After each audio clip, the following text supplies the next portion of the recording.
My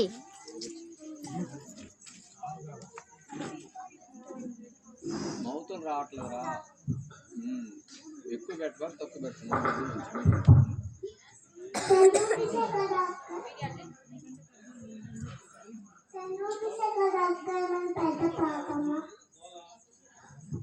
మనం పాపం చేయకూడదు. చిన్నదైనా పెద్దదైనా పాపం పాపం దేవునికి దూరంగా ఉంచాలి. పాపం చేయకుండా ఉంటే దేవుడు జీవ కిరీటం ఇస్తాడు. అవును, పాపం చిన్నదైనా పెద్దదైనా పాపం పాపమే. బైబిల్లో ఏం రాస్తుందంటే, శోధన సహించేవాడు ధన్యుడు, అతడు శోధనకు నిలిచిన వాడే ప్రభువు తన దూత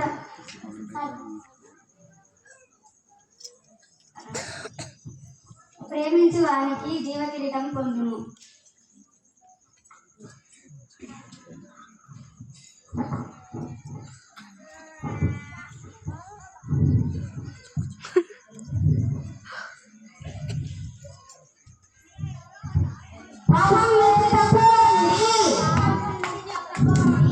సత్యంలో జీవించండి,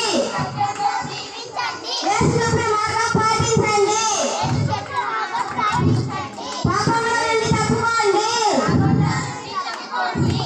సత్యంలో జీవించండి,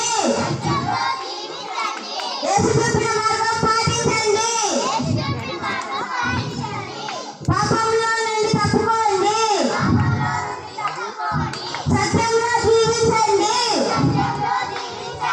యేసు చెప్పిన మార్గం పాటించండి.